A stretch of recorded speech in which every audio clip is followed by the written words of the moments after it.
আজকে হাজির হয়েছি বিহারের একটা জনপ্রিয় মিষ্টি নিয়ে, যেটা আমার মতন অনেক বাঙালিরই খুবই প্রিয় একটি খাবার। তো আজকে সেই রেসিপিটা বানিয়েছি নিজের পছন্দের, আর তোমাদের সাথে সেটা শেয়ার করতে চলেছি। Welcome to my channel.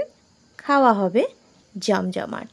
আজকে জমজমাট পরিবারে বানিয়ে নিয়েছি দারুণ স্বাদের ঠেকুয়া। ছট পুজো চলে গেছে, কিন্তু ঠেকুয়া খাওয়ার স্বাদটা তার মন দিয়ে চলে যায়নি, তাই বানিয়ে নিলাম ঠেকুয়া, আর সেটাই শেয়ার করলাম। এখানে একটা নারকেলের স্যুট নিয়ে নিয়েছি, এই স্যুটটাকে কেটে নিচ্ছি, আর এদিকে শুকনো কড়াইয়ের মধ্যে বাদাম কতগুলোকে ভেজে নিচ্ছি।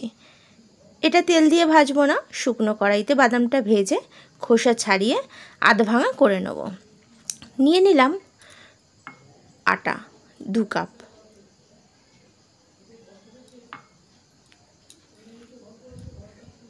নিয়ে নিচ্ছি ময়দা 1 কাপ, সুজি 1 কাপ,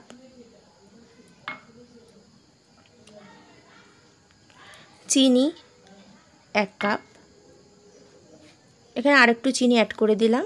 দিয়ে দিলাম নারকেলের স্যুটটা কুচিয়ে নিয়েছি, একটা নারকেলের স্যুট 1/2 কাপ হয়েছে, সেটা দিয়ে দিচ্ছি। যেটা বাদাম ভেজে গুঁড়ো করে রেখেছিলাম হাফ ভাঙা করে, সেইটা।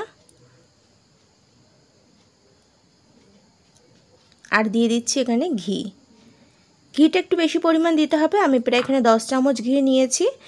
ঘিটা যদি একটু বেশি দেওয়া হয়, তবে ঘিটা অবশ্যই ময়ান দেওয়ার পরে বুঝে নিতে হবে লাগছে কি না।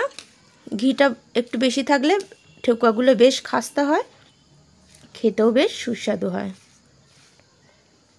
এখন ভালো করে ময়ানটা আমি দিয়ে নিচ্ছি, তবে কোনোভাবেই এখানে তেল ব্যবহার করা যাবে না, সাদা তেল ইউজ করা যাবে না। দেখো এখানে ভেঙে যাচ্ছে, মানে আমার ঘিটা একটু কম আছে, তাই আমি এতে আর একটু ঘি এখানে অ্যাড করে দিচ্ছি।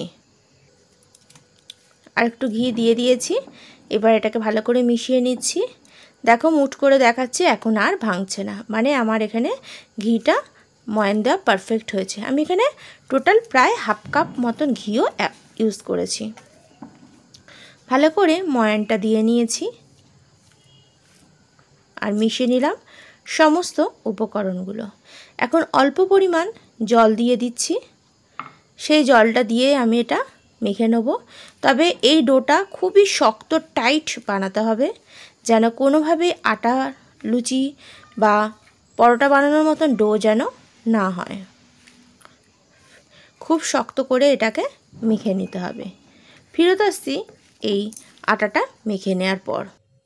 শক্ত করে দেখো আটাটা মেখে নিয়েছি, যে আটাটা হাত দিয়ে ছিঁড়ে যাচ্ছে, এইরকম শক্ত অবস্থায় মাখতে হবে। এখন এই ডোটার কিছুটা অংশ নিয়ে হাতে একটা লেচি করে নিচ্ছি, বলের মতন শেপ দিয়ে নেব চিপে চিপে।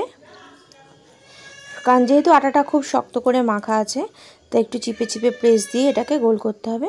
এবার দুটো হাতের তালুর মাঝখানে রেখে প্রেস করে এটাকে একটু চ্যাপ্টা বানিয়ে নিচ্ছি।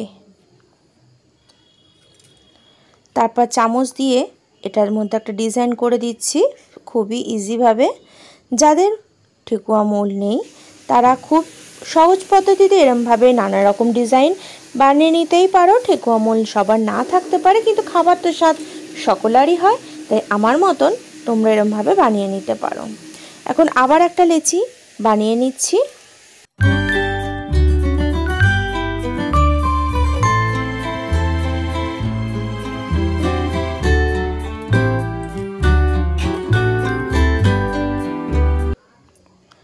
এবার একটা কাঁটা চামচ দিয়ে আমি এর উপরে একটা ডিজাইন করে নিচ্ছি। এইভাবেও ডিজাইন তোমরা বানিয়ে নিতে পারো খুবই সহজে। আবার পরে আরেকটা ডিজাইন বানিয়েও দেখাচ্ছি।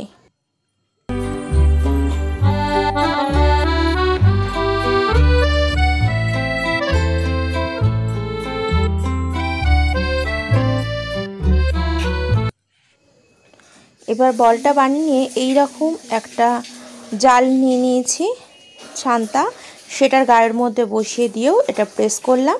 এখানে দেখো আবার একটা ডিজাইন হয়ে যাচ্ছে। আর ঠেকুয়ার গাটা যদি ফাটা ফাটা হয়, মানে তোমার ময়ান দেওয়াটা একদম পারফেক্ট হয়েছে, বুঝে নিতে হবে। দেখো একটা নতুন ডিজাইন হয়ে গেল।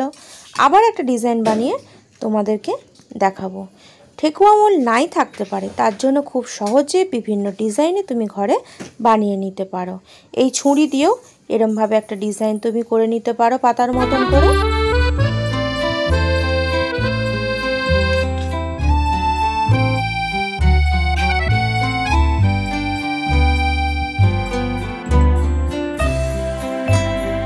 ঠেকাগুলো আমার বানানো হয়ে গেছে ছাড়টা।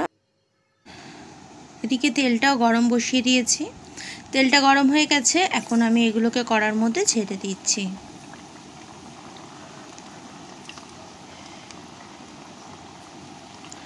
কড়ার মধ্যে ছেড়ে দিয়ে এক পিঠটাকে একটু রান্না হতে দেবো।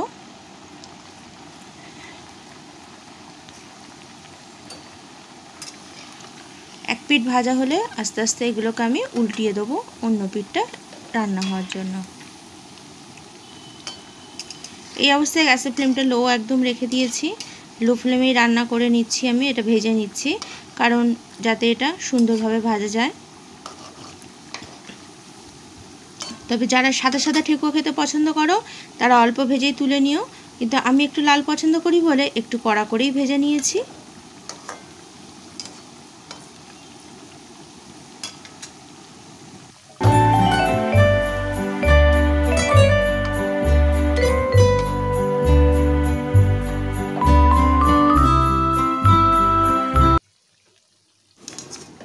ঠেকুয়াগুলো ভাজা হয়ে গেছে, এবার ছান্তা দিয়ে এগুলোকে আমি তুলে নিচ্ছি। তেল ঝরিয়ে নেব, তেল ঝরিয়ে একটা পাত্রের মধ্যে আমি রেখে দিচ্ছি।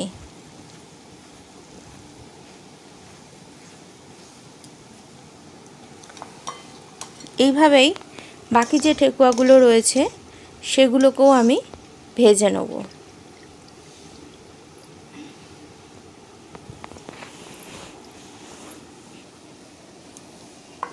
এখন সমস্ত ঠেকুয়াগুলোই আমার ভাজা হয়ে গেছে, একটা বোলের মধ্যে সবটা নিয়ে নিয়েছি। আর দেখো দেখতে কত ভালো হয়েছে, তবে কতটা খাস্তা হয়েছে সেটা আমি একটা ভেঙে তোমাদেরকে দেখিয়ে দেবো। খেতে খুবই সুন্দর হয়েছে, তোমরা এই রেসিপিতে একবার বানিয়ে দেখতে পারো, খুবই ভালো লাগবে যারা ঠেকুয়া খেতে ভালোবাসো। দেখো একটা ভেঙে দেখাচ্ছি। সামান্য একটু প্রেসার দিলেই খুব ইজিভাবেই এটা ভাঙা যাচ্ছে, একদম পারফেক্ট খাস্তা হয়েছে। রেডি হয়ে গেল আমার আজকের বিহারের প্রিয় মিষ্টি ঠেকুয়া। বন্ধুরা কেমন লাগলো তোমার আজকের রেসিপিটা? ভালো লাগলে অবশ্যই লাইক কমেন্ট শেয়ার করো। খাওয়া হবে জমজমাটের, পাশে থেকো। আবার দেখা হবে ঠিক রাত্রি 9।